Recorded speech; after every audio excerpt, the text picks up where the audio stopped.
estimados miembros de la Comisión de Derecho de este colegio, estimado doctor Milano, estimados abogados, estimadas abogadas, estimados colegas de las instituciones académicas, señoras y señores. Les agradezco mucho su invitación a participar en este seminario organizado con motivo de la primera reforma del Código Procesal Contencioso Administrativo.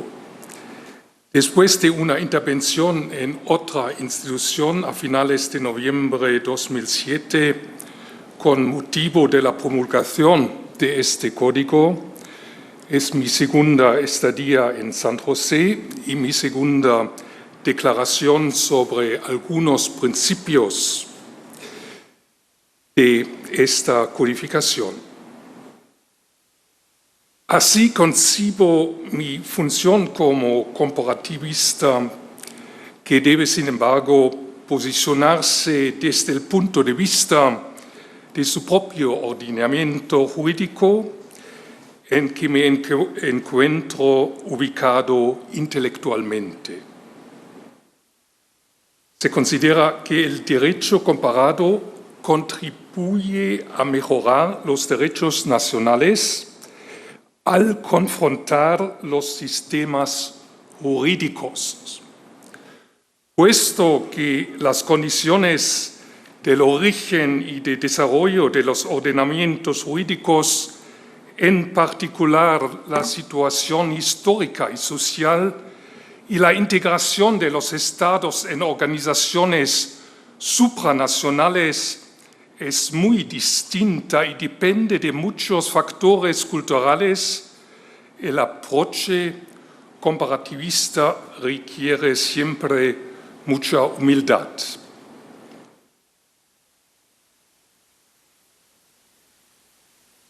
Medidas urgentes para la aceleración de la jurisdicción contencioso-administrativa deben respetar los principios rectores del derecho procesal.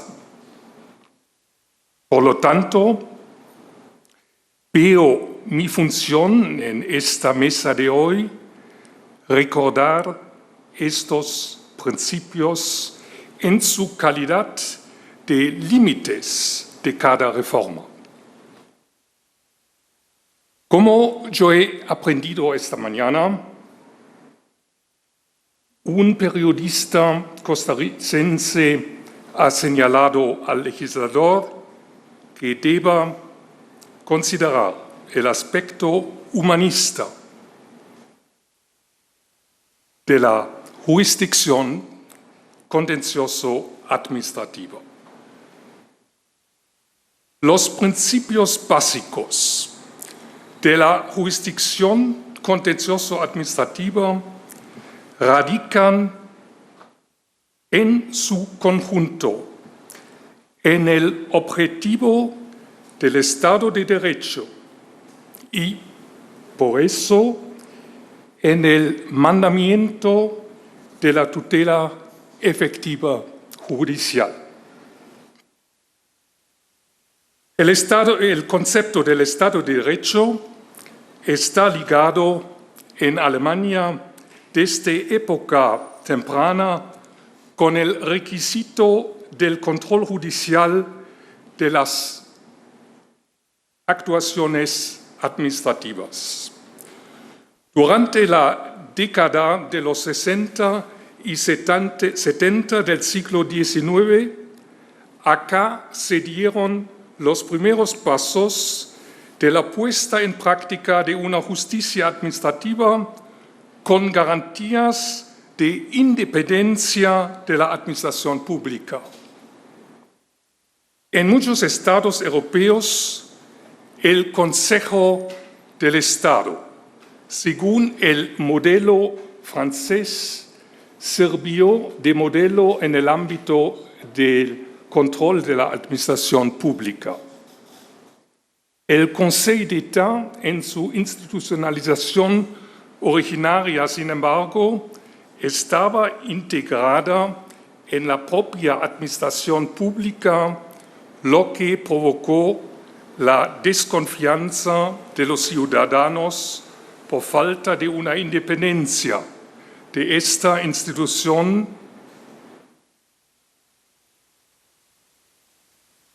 y por su dependencia del soberano, es decir, inicialmente me refiero a la dependencia del emperador Napoleón, que estableció el Conseil d'État en 1799.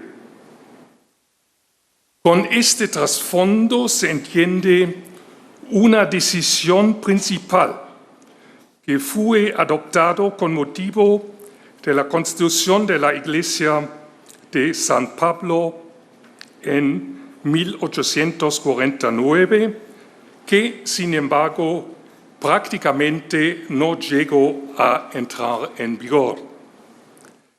Esta Constitución de 1848 dispone: queda abolida la justicia administrativa. Los tribunales resolverán sobre cualquier infracción.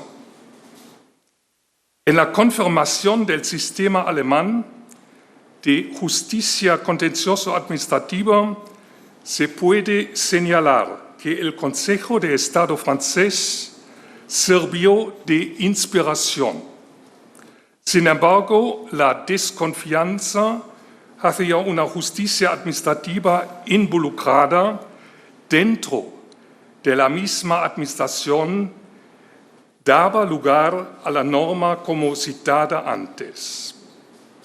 Lo que no se debe confundir con una abolición del control jurisdiccional de la administración, sino por el contrario, en su desarrollo todavía incipiente se establece la base constitucional para la revisión judicial de la acción administrativa, previéndose una asimilación con el Consejo de Estado francés, que en aquellos días todavía no adquiría la función jurisdiccional. Se recuerda que fue hasta 1872 cuando se atribuyen en Francia funciones jurisdiccionales al Consejo del Estado. En la segunda mitad del siglo XX, el legislador alemán estableció la justicia administrativa en su diseño actual para conocer de litigios de derecho público que resultan de las relaciones especiales entre los particulares y el poder público y que no sean de competencia constitucional.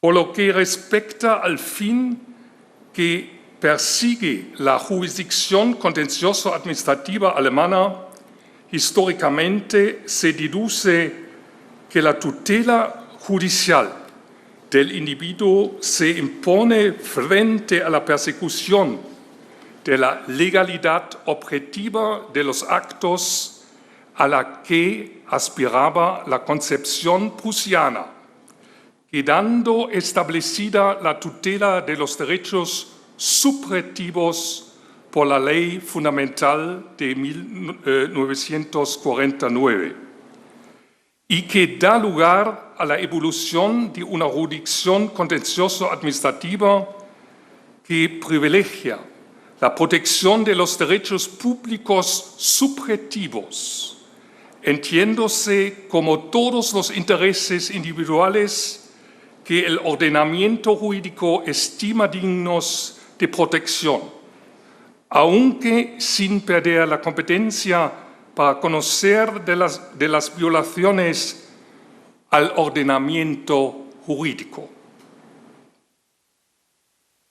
La Ley Fundamental de la República Federal de Alemania del 23 de mayo de 1949 establece en el artículo 19, apartado 4, primera frase, que cualquier persona cuyos derechos sean vulnerados por el poder público podrá recurrir a la vía judicial, implícitamente haciendo referencia a una jurisdicción especializada, pues señala que en caso de que no hubiera jurisdicción competente, el recurso correspondiente se puede interponer ante la jurisdicción ordinaria con tal de garantizarse la tutela judicial. Esta así llamada garantía a la vía judicial es determinada por la jurisprudencia como norma con rango constitucional de naturaleza procesal. Y me parece que en el ordenamiento jurídico costarricense a esta norma del artículo 19 corresponde el artículo 49 de la Carta Política de este país. Todos los principios básicos de lo contencioso administrativo tienen su origen en este mandamiento constitucional, cuyos destinatarios son en primer lugar el Poder Judicial mismo, pero también el legislador a la hora de organizar este poder y normalizar los códigos de procedimiento procesal. Que se tutele de manera efectiva los derechos y los intereses legítimos de los ciudadanos frente a todas las actividades y actuaciones de las administraciones públicas. Esto es válido para el principio de ser oído como concreción del fair trial, los principios de oralidad y inmediatez para el principio de publicidad, para el principio de la igualdad de armas y para el principio instructorio. Entre los principios que rigen la jurisdicción contenciosa administrativa destaca el principio de ser oído. Es fundamental para cualquier procedimiento administrativo y en cada proceso judicial, y por eso tiene también un gran impacto en la adopción o denegación de medidas cautelares. Intentaré conectar los tres temas que voy a presentar en estos días para concebir un hilo conductor en torno a una serie de grandes conceptos del derecho procesal. Pues para abordar primeramente el principio de ser oído. Ese principio está, como saben muy bien, está garantizado, por ejemplo, en el artículo 8, apartado 1 de la Convención Americana sobre Derechos Humanos. Este artículo dispone: toda persona tiene derecho a ser oída con las debidas garantías y dentro de un plazo razonable por un juez o tribunal competente, independiente e imparcial, establecido con anterioridad por la ley en una sustanciación de cualquier acusación penal formulada contra ella o para la determinación de sus derechos y obligaciones de orden civil, laboral, fiscal o de cualquier otro carácter.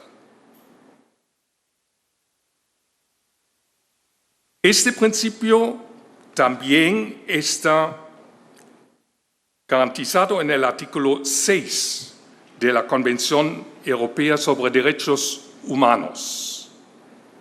Esta regla fundamental es concreción del principio más amplio que está denominado right to a fair trial o el debido proceso. Audiatur et altera pars. El principio contradictorio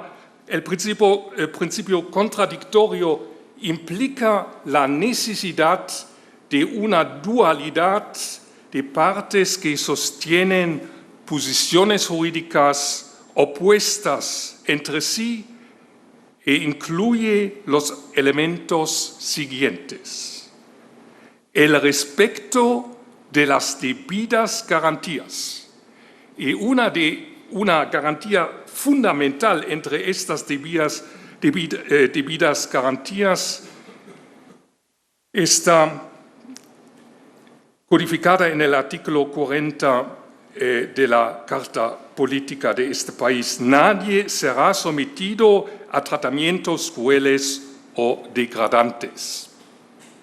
Segundo elemento, la independencia y la imparcialidad del tribunal y el establecimiento del tribunal competente. Todos son elementos de la garantía del debido proceso. Los estados contratantes de la Convención Americana o de la Convención Europea sobre los Derechos Humanos garantiza entre las debidas garantías el derecho de las partes de disfrutar de todos los medios de ataque, es decir, de presentar todos los argumentos, inclusive las pruebas, para fundar la demanda y así la pretensión, e igualmente todos los medios de defensa. En el caso Apitz, Barbera y otros contra Venezuela, la Corte Interamericana afirmó claramente por primera vez que, yo cito, el deber de motivación es una de las debidas garantías incluidas en el artículo 8, apartado 1 de la Convención de San José, para salvaguardar el derecho a un debido proceso, ya que, a la luz de la jurisprudencia europea, y yo cito nuevamente, el deber de motivar las resoluciones es una garantía vinculada con la correcta administración de justicia que protege el derecho de los ciudadanos a ser juzgados por las razones que el derecho suministra y otorga credibilidad de las decisiones jurídicas en el marco de una sociedad democrática. Fin de la citación. Sobre las exigencias concretas a la debida motivación, la Corte precisa en el caso García Ibarra, otros contra Ecuador y posteriormente que, yo cito nuevamente, la argumentación de un fallo y de ciertos actos administrativos debe permitir conocer cuáles fueron los hechos, motivos y normas en que se basó la autoridad para tomar su decisión a fin de descartar cualquier indicio de arbitrariedad.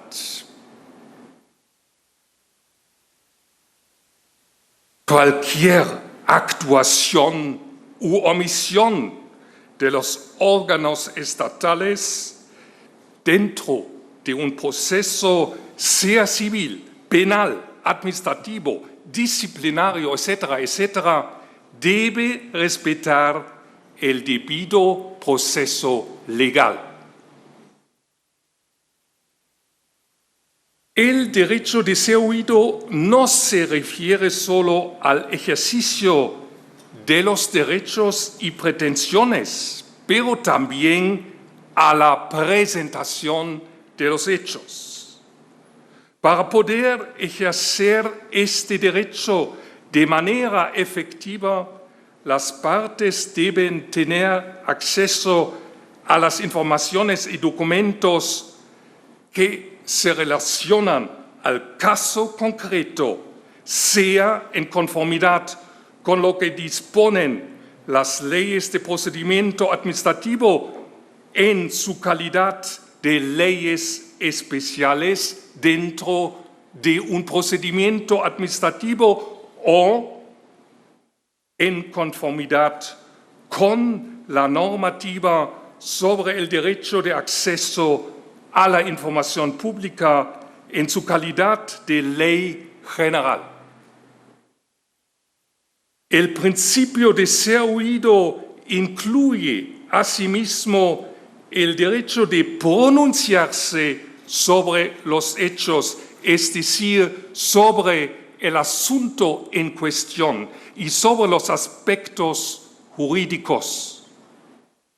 Cubre también la garantía que estos pronunciamientos de las partes, en la medida en que sean pertinentes para examinar el asunto, están considerados por el tribunal, es decir, que los magistrados no desnaturalicen y tergiversen y distorsionen los hechos y las afirmaciones realizadas por las partes.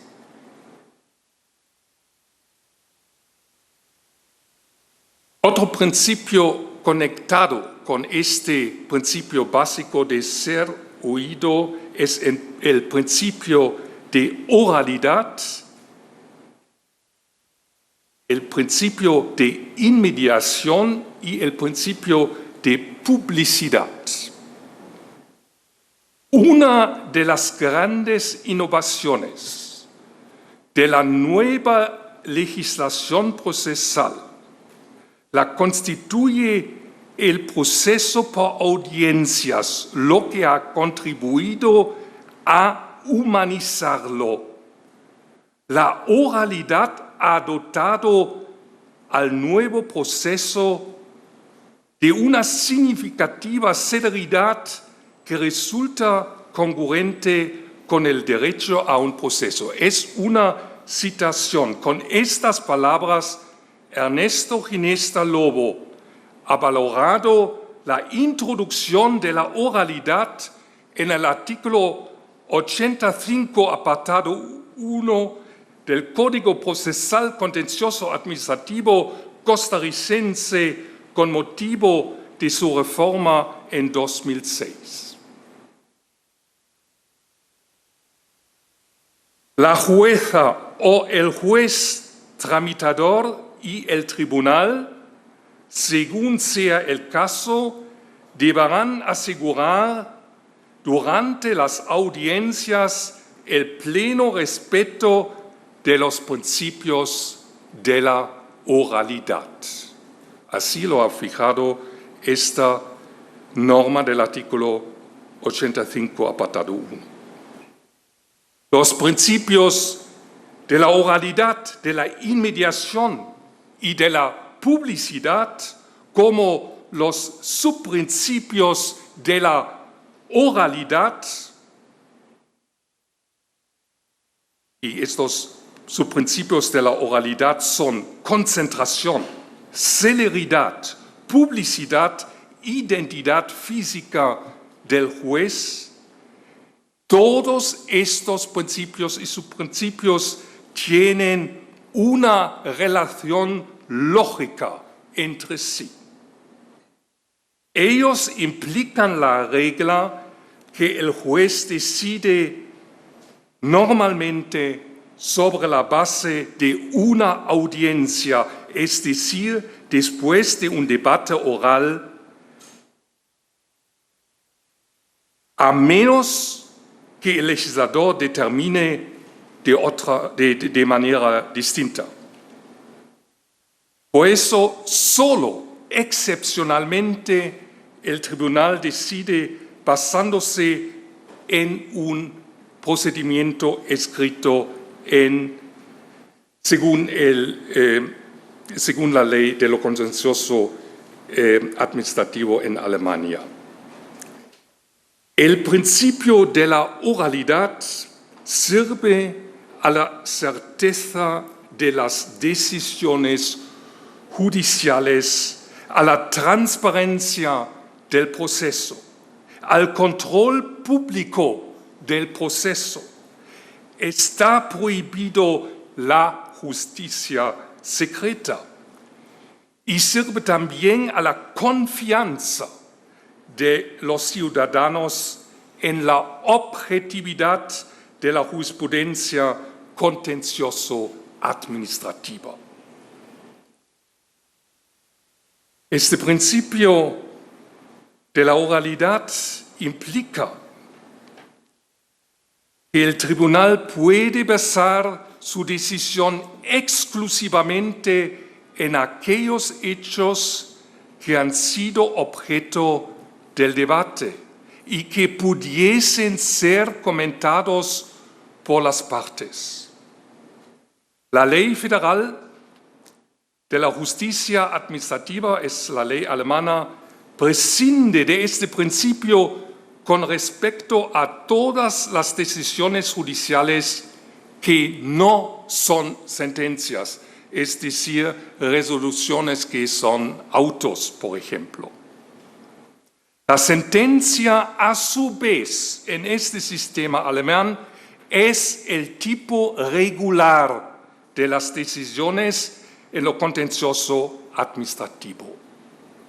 Especialmente con respecto a resoluciones del tribunal que se llaman autos y decisiones de mero trámite o en caso de que las partes acepten en un acuerdo consensuado ante el juez el procedimiento escrito, no se aplica el principio de la oralidad.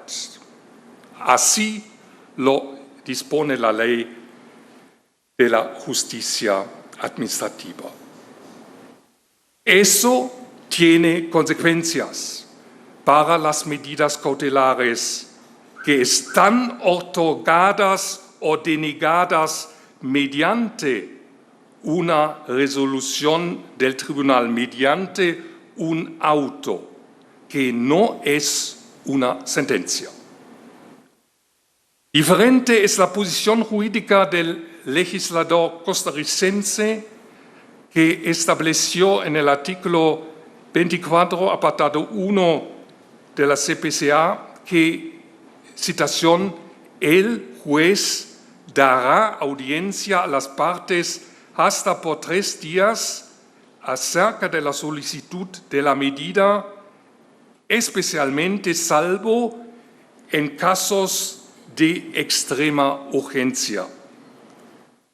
En estas circunstancias, el tribunal o el juez respectivo, a solicitud de parte, podrá disponer las medidas cautelares sin necesidad de conceder audiencia.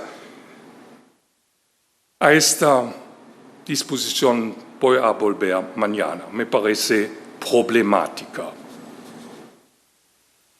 Estrechamente vinculado con el principio de la oralidad es el de la inmediación. Ese garantiza que la audiencia tiene lugar en presencia física del juez y las pruebas se examinan ante esta instancia. Así se asegura su conocimiento inmediato de las alegaciones de las partes. Por lo tanto, en el caso regular, es decir, sin justificación por las circunstancias particulares, no es admisible delegar la obtención de las pruebas a otros jueces o tribunales. Otra consecuencia de la inmediación es que solo aquellos jueces que han sido físicamente presentes en cualquier momento del proceso y siempre todo alerto durante todo el proceso, pueden dictar una sentencia.